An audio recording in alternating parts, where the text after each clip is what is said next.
So how do we get big data to work for you? It's important that each institution really begins to identify what their challenges are. Every institution is going to have different challenges and different objectives.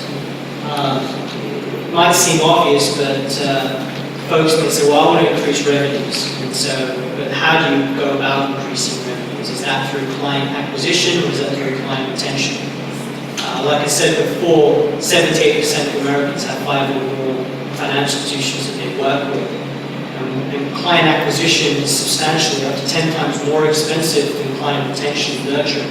If you can convert one of your existing clients and open up new lines of credit or open up other deposit accounts, it's more cost effective than going out, cold calling or soliciting and nurturing new relationships. So there's a strategy there that needs to be defined. Increase customer profitability, putting the right products in front of the right people. Increasing customer profitability is actually quite interesting. There are two companies out there. Cabbage is one of them, and the other one's called Lender, and they use Facebook data to determine credit levels.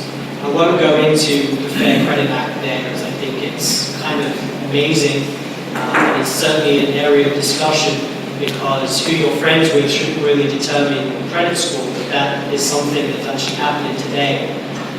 So one thing to note is the algorithms that are going to be coming out over the next decade by these companies to support credit decisions need to be scrutinized so much more than the actual institution that's using those services. I think that there's going to be a lot of litigation in the future if there isn't proper regulations and insight into how these companies are putting together their algorithms to make these lending decisions.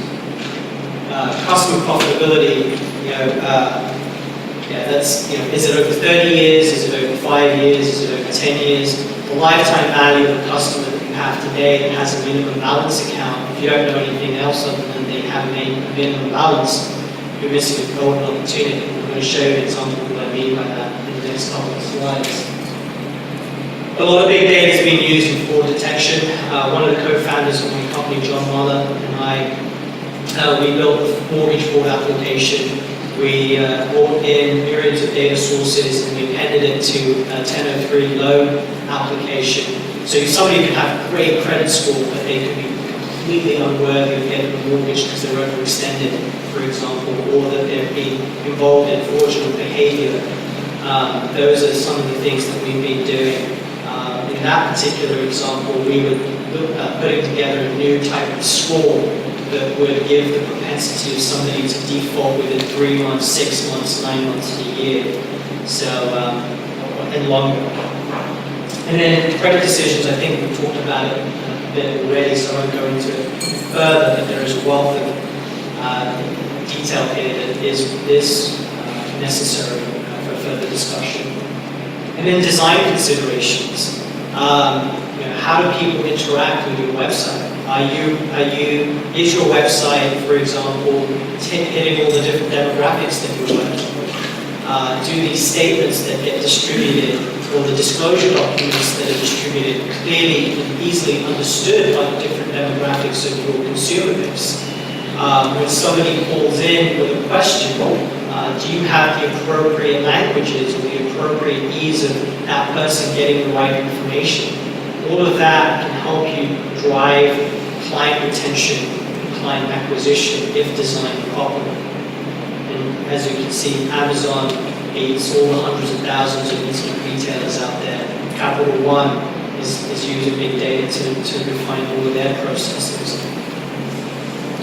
So as a physical example here today, you see here's a real e-statement. We had to change the logo. But here's a real what is called in the industry e-statement. It's e-notification. As you can see, it's not very exciting. It's actually very boring. It's very dull. It doesn't resonate with the recipient. It's a click through, and really, who cares? If you can tailor each message that goes out to the recipient and place product placements in there that resonate with the recipients, so that it's not something that we're just promoting, but it's something that you know the recipient will respect and will want. You're more likely to get traction and get interest. The client that we have, we were distributing e-statements. They were distributing e-statements for years, and they had no measurability on who was opening it and how many people were actually clicking through to get their statements. We've been experiencing about 50 to 60% open rates and about 20% click-throughs onto products and services. So here we've transformed what was a compliance cost into a revenue opportunity. Images can change depending on your age or gender, your demographic, your ethnicity, your marital status. All of that changes so that it resonates with the recipient.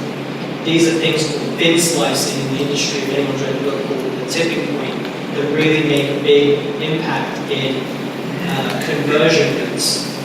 Stickiness is another metric that Amazon uses and other internet companies use to track conversion success. And then what devices are people using? Being able to measure if people are using Internet Explorer, Firefox, or Chrome, if they're using an Android phone or an iPhone, and how do you tailor the experience for each of these devices is going to make a tremendous difference in how those messages are received.